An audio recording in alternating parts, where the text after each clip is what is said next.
Jonah was a champion swimmer, but despite his athletic prowess, a profound emptiness gnawed at him. The pool had always been his sanctuary, yet even there, surrounded by the familiar splash of water and the echoes of cheering crowds, he felt adrift.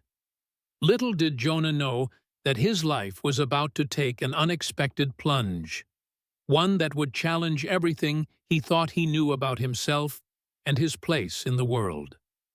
This is the story of how a man's passion for swimming became the conduit for a transformative journey, one that would redefine his understanding of faith, purpose, and the very essence of his existence. My alarm pierced the early morning silence, jolting me from sleep. My eyes snapped open, already alert despite the pre-dawn darkness. The digital clock's glowing numbers read 4:30 a.m. Another day of rigorous training was about to begin. As I moved through my morning routine, my mind drifted to the packed schedule ahead. A 2-hour swim practice awaited me at the local aquatic center, followed by a full day at my job as a software engineer. Juggling my passion for swimming and the demands of my professional life had become second nature over the years. I caught a glimpse of myself in the bathroom mirror. At 30 years old, I was in peak physical condition, my body honed by countless hours in the pool and gym. Yet, as I met my own gaze, I couldn't shake the nagging sense of emptiness that had been growing within me. Despite my athletic accomplishments and successful career, something vital seemed to be missing from my life. I had been raised in a devout Christian household, and for a time, I had found comfort and purpose in my faith. But over the years, doubts had crept in, eroding the certainty I once felt. Being Asian American added another layer of complexity to my internal conflict. I felt caught between two worlds, the traditional values of my parents and the more secular culture of my peers. As I dove into the pool, I tried to lose myself in the rhythmic strokes and the familiar burn in my muscles. But even as I pushed my body to its limits, my mind refused to quiet. The upcoming triathlon loomed on the horizon, an event that should have filled me with excitement and purpose. Instead, I felt a strange sense of foreboding, as if something momentous was about to occur. After my morning practice and a long day at work, I found myself unable to face the thought of another structured training session. On impulse, I decided to take a solo swim at a secluded lake I knew of nearby. Perhaps in the peace and solitude of nature, I could find some clarity amidst the turmoil of my thoughts. As I pulled into the small parking area near the lake, the setting sun painted the sky in vibrant hues of orange and pink.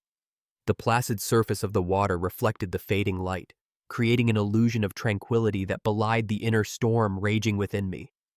I stepped out of my car, breathing in the crisp evening air, unaware that this seemingly ordinary training session was about to become a pivotal moment in my life. The lake's stillness hung in the air, an unsettling calm that felt like the pause before an impending storm. I approached the water's edge, my toes sinking into the cool, damp sand. Inhaling deeply, I caught the crisp scent of pine carried on the breeze from the surrounding forest. The late afternoon sun bathed the lake in a golden glow, its beauty at odds with the turmoil churning in my mind. As I began my pre-swim stretches, an unusual silence blanketed the area. The usual sounds of nature, the rustling of leaves, the calls of distant birds, had faded away, replaced by an eerie quiet. A sudden gust of wind rippled across the water, sending a chill through me. I shivered involuntarily but shook it off, chalking up my unease to the isolation of the lake and the doubts that had been plaguing me lately. When I stepped into the water, a surge of familiar confidence washed over me.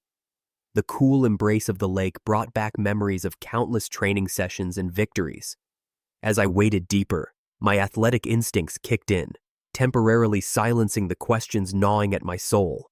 With a powerful dive, I submerged myself, letting the water envelop me as I began to swim. Each stroke cut through the lake with precision, a testament to years of disciplined practice. My body quickly found its rhythm, but my mind wandered, as it often did during long swims. I questioned the purpose of my relentless pursuit of athletic excellence. Was it truly fulfilling, or was it just a distraction from deeper, unresolved issues? As I swam farther from the shore, I remained oblivious to the hidden dangers lurking beneath the surface. Currents, underwater structures, things I normally accounted for, faded into the background of my thoughts. I was too consumed by my internal battle to notice the risks surrounding me. My strokes propelled me forward, and soon, the shoreline was a faint line on the horizon.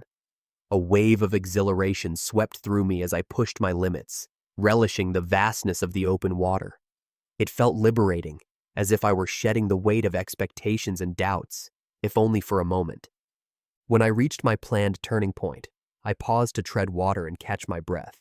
A sense of accomplishment settled over me as I looked back at the distance I'd covered. The sun was sinking lower, casting long golden shadows across the surface of the lake. For a brief moment, I felt connected to something greater than myself, as if the lake and sky held answers I couldn't yet grasp. But as I prepared to turn back, the atmosphere shifted. The water felt colder, its once gentle lapping taking on a more insistent, almost menacing quality. A faint twinge in my calf made me pause.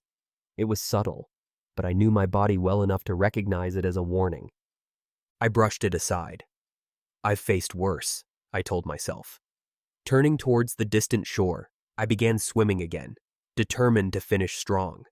But the waters, once so welcoming, seemed to resist me now. Each stroke required more effort than the last, as if the lake itself was pushing back against me. The challenge ahead felt ominous, but I pressed on, unaware of just how much it would demand of me. As I pushed against the water's growing resistance, a sudden, searing pain tore through my leg. My confident strokes turned into desperate flails as a vicious cramp seized my calf muscle. I gasped, inhaling water as I struggled to keep my head above the surface. Panic crept in, its icy tendrils wrapping around my chest as I realized the severity of my situation. The shore, once a comforting presence, now seemed impossibly far away. Years of swimming experience suddenly felt inadequate in the face of this unexpected challenge. The lake, which had moments ago been my playground, transformed into a merciless adversary. An unseen current tugged at my body, pulling me further from safety. My heart pounded in my ears as adrenaline flooded my system. I attempted to float on my back, hoping to alleviate the cramp and catch my breath. But the pain persisted, and the current continued to drag me. Each wave that lapped at my face felt like a reminder of my increasing vulnerability. The sun's warmth now seemed to mock my struggle as it continued its descent toward the horizon. My thoughts turned to my life on shore, my family, friends, and the goals I had yet to achieve. Would this be how it ended? A routine training swim turned tragedy? As fatigue set in, my movements became increasingly erratic and ineffective. I called out for help, my voice hoarse and desperate. But the secluded lake that had attracted me with its privacy now ensured my isolation. The trees lining the shore stood silent, indifferent witnesses to my struggle. With each passing moment, my strength ebbed away, replaced by a growing sense of resignation. As my futile attempts to stay afloat weakened, I felt myself being pulled under. The surface of the water, my last connection to the world above, began to retreat. Darkness crept in from the edges of my vision as I sank deeper into the cold embrace of the lake. My lungs burned, crying out for air, but I had nothing left to give. In those final moments of consciousness, a strange calm washed over me. The panic faded, replaced by an almost serene acceptance. As the last bubbles of air escaped my lips, I drifted into the depths, my mind growing hazy. The world above became a distant memory as I descended into the dark, silent realm beneath the surface. As my consciousness began to fade, an otherworldly calm enveloped me. The darkness that had been closing in now seemed to cradle me, a cocoon of tranquility amidst the chaos. Into this liminal space between life and death, my senses heightened, and time seemed to stretch and warp. Then, cutting through the silence, I heard it. A voice, unlike anything I had ever experienced before, emanated from everywhere at once, reverberating through my very being. It carried a profound sense of wisdom and compassion, neither male nor female, young nor old. "You are not alone," it said. the words crystal clear despite the watery void surrounding me. Trust me. The voice's presence was so vivid, so real, that for a moment I forgot I was submerged in a lake. It felt as though I was having a conversation with the divine itself, a direct line to something greater than I could comprehend. As the words washed over me, I felt a profound shift within. The doubts and questions that had plagued me for so long dissolved, replaced by an inexplicable certainty. This was more than just an auditory hallucination brought on by oxygen deprivation. The voice's message, simple yet profound, reverberated through my consciousness. How many times had I felt isolated, even when surrounded by others? How often had I questioned my place in the universe? Now, in the most unlikely of circumstances, I found an answer to those unspoken questions. As I floated in this state of acceptance, a sudden surge of energy coursed through my body. It was as if the voice had not only spoken to me, but had also imbued me with a newfound strength. My limbs, which had felt leaden and useless moments ago, now tingled with a revitalized sense of purpose. With this surge of energy came a clarity of thought I had never experienced before. I knew, with absolute certainty, that my journey was far from over.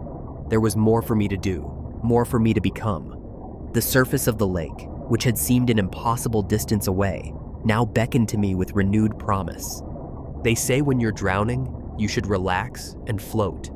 But what happens when relaxation brings a profound spiritual experience, only to be shattered by a sudden, violent tug back to reality? My journey from the depths was far from over. A strong hand grasped my arm, pulling me towards the light I had thought lost forever. The grip was firm, urgent, and unmistakably human. As I was dragged upwards, my mind struggled to reconcile the serene acceptance I had felt moments ago with this abrupt return to the physical world. My friend, Alex, had become concerned by my prolonged absence. He knew my routine, my habits, and when I didn't return at the expected time, a seed of worry took root. That seed quickly blossomed into full-blown panic as he arrived at the lake to find my car, but no sign of me. Without hesitation, Alex dove in. When his hand finally found mine, it was a moment of profound relief, tinged with fear. He could feel the dead weight of my unresponsive body, a stark reminder of the precious seconds ticking away. With renewed determination, he began the arduous task of bringing us both to the surface. As we neared the top, Alex knew he had to time our emergence perfectly to ensure we both made it. With a final Herculean effort, he thrust us both upwards. We broke the surface in a spray of water and gasping breaths. The world exploded into a cacophony of sensations. The bite of the air on wet skin, the blinding glare of the sun, the rush of water from ears and nose. My first breath was a violent, desperate thing. Water erupted from my lungs as I coughed and sputtered, my body instinctively fighting to expel the lake and draw in precious air. Each gasp felt like fire in my chest, but with it came the undeniable proof of life. As Alex towed me towards the shore, my senses slowly began to realign. The spiritual clarity I had experienced in the depths faded, replaced by a flood of physical sensations. Every nerve ending seemed to fire at once, overwhelming my system with input. The gentle lapping of waves against my skin, the grit of sand as we reached the shallows, the trembling of my limbs as shock set in. Each sensation crashed over me in vivid detail. Lying on the shore, I struggled to make sense of what had transpired. The boundary between the physical and spiritual world, which had seemed so clear beneath the water, now blurred into a confusing haze. As my breathing steadied and my vision cleared, I looked up to see Alex's concerned face hovering above me. In that moment, I realized that my journey of transformation was only beginning. As my lungs expanded with each precious breath, I was struck by an overwhelming sense that I had been spared for a reason. The world around me came into focus slowly, like a photograph developing. Sand clung to my wet skin as I lay on the shore, each inhale a reminder of the life I had nearly lost. Nearby, Alex sat slumped on the ground, his chest heaving from the exertion of the rescue. In the distance, sirens wailed, growing louder with each passing moment. The emergency services Alex had called were on their way, bringing with them the promise of medical attention. But as I lay there, I realized that my perception of normalcy had shifted irreversibly. My body ached, but the physical discomfort paled in comparison to the emotional turmoil raging within me. Fear and gratitude battled for dominance in my mind, while a strange sense of peace began to take root. The memory of sinking into the dark depths sent a shudder through my body, quickly followed by an overwhelming thankfulness for Alex's intervention. As the paramedics arrived and began their assessment, my thoughts drifted back to those moments underwater. The voice I had heard echoed in my mind, as clear and resonant as it had been in that watery void. "You are not alone. Trust me." The words pulsed with a life of their own, refusing to be dismissed as mere hallucination. I grappled with the implications of what I had experienced. Was it truly a divine intervention, or simply my brain's way of coping with imminent death? The rational part of me wanted to explain it away, but something deeper insisted on its significance. One of the paramedics explained that what I was feeling was common among those who had gone through near-death experiences. His words brought a measure of comfort, knowing that I wasn't alone in my experience, but they did little to quell the storm of questions brewing within me. Despite the ordeal, I couldn't shake the feeling that something monumental had shifted within me. It was as if the person who had entered the lake was fundamentally different from the one who had emerged. A seed of change had been planted, and I could feel it taking root. As the ambulance doors closed behind me, I closed my eyes and tried to make sense of it all. The rhythmic wail of the siren became a backdrop to my swirling thoughts. I knew that the coming days would be filled with questions, doubts, and perhaps even more profound revelations. That night, as I lay in my own bed after being cleared by the doctors, sleep eluded me. The familiar surroundings of my bedroom felt somehow foreign, as if I were viewing them through new eyes. As I stared at the ceiling, replaying the day's events, I couldn't help but wonder what the future held. One thing was certain: my journey was far from over.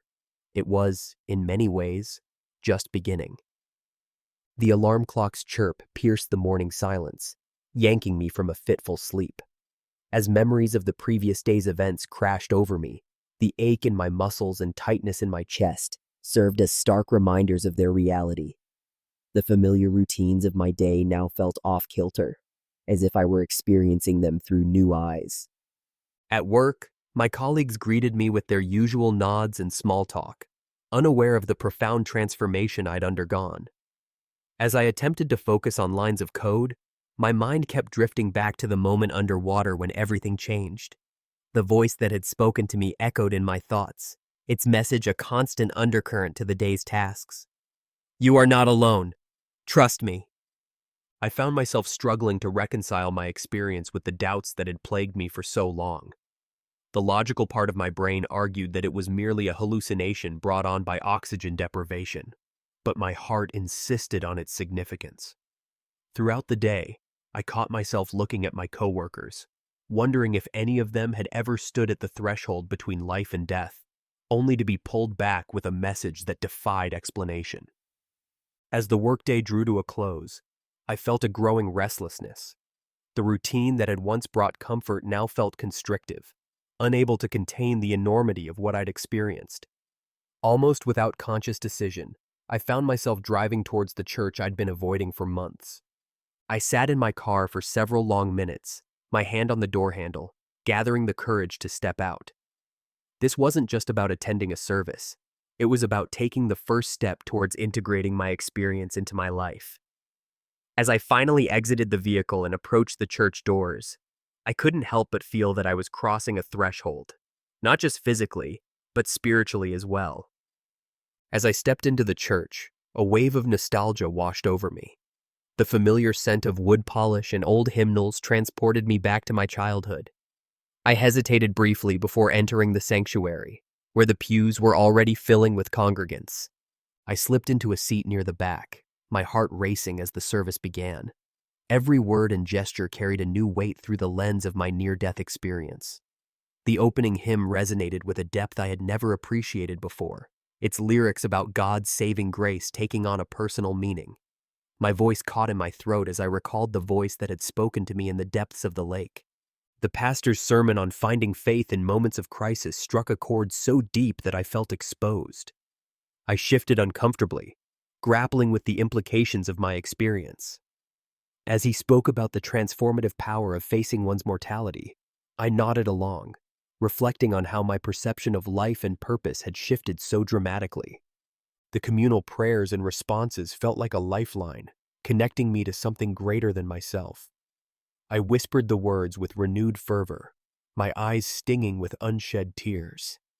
The shared experience of worship touched a part of me that had been dormant for too long. As the service progressed, I felt an overwhelming urge to share my story. Looking around at the familiar faces, I wondered how they would react. The thought of opening up made my palms sweat, but I couldn't ignore the sense of responsibility that had taken root in me. When the final hymn faded and the congregation began to disperse, I stayed in my seat, watching as Pastor Jim made his way down the aisle, greeting parishioners. Gathering my courage, I approached him, my heart pounding. "Pastor Jim," I said quietly, "do you have a moment? There's something I need to talk to you about." His eyes lit up with recognition. "Jonah, it's been a while.